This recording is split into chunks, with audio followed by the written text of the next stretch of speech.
But now what does this mean is that US will stop working with certain Chinese biotech companies and the projects will move to Indian CDMO companies, say like Sai Life Sciences is one of the beneficiaries when it comes to US Biosecure Act. But to speak more about that and how this is going to be, a positive for the company, I'm here joined by Mr. Siva Chittor, who is the whole-time director and chief financial officer at Sai Life Sciences.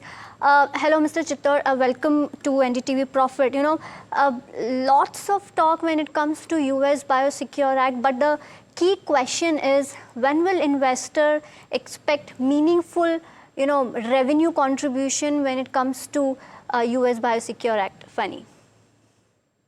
Good morning, Varsha. Good afternoon, Varsha, and pleasure always talking to you and the viewers. I think there's been a lot said about the whole Biosecure and the impact on the CDMO, and we've also spoken about it before. But I think this is primarily a pharma initiative, so to speak. Pharma will or has already started moving things. In our opinion, it's only if there are pharma that was probably waiting to see how things go. Majority of the pharma have already started moving. People who already have relationships with pharma, in our opinion, will probably start seeing benefits on strategic conversations, or even where we've already started strategic conversations, impact of it in probably the next 18, 24 months. If you are new to pharma or you've never worked with pharma and somebody picks you today, it probably will take you 3 to 4 years. That's broadly how we see this. Understood. Also, sir, how ready is India when it comes to capacity? And to speak about Sai Life Sciences, do you have that idle or flexible capacity, or you're planning to, increase the capacity when it comes on the back of this Biosecure Act, if any?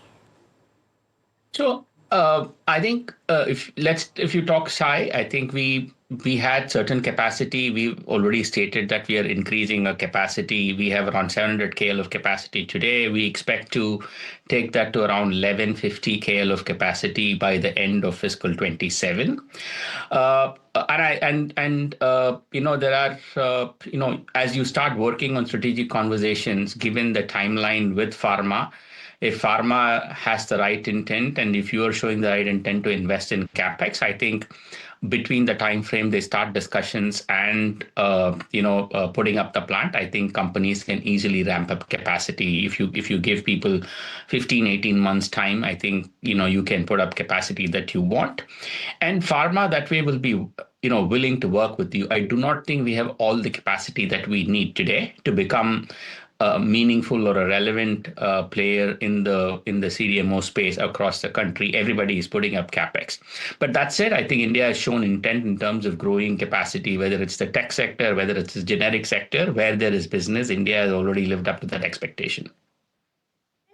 So where do you see Sai Life Sciences revenue mix and the growth trajectory once Biosecure Act is implemented?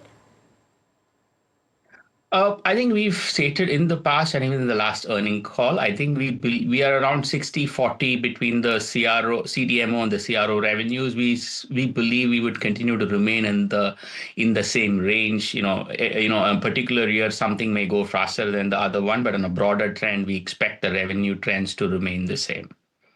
And lastly, Mr. Chittor, talking about the competition, so I would ask that, are you competing with more Chinese CDMO companies losing business, or with Indian peers scaling up? I think majority from our perspective on the CDMO side, our competition has always been China, and work that we are doing comes from China.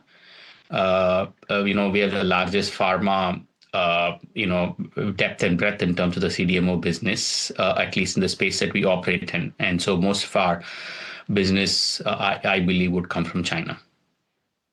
Well, thank you, Mr. Chittor, for answering all the questions and all.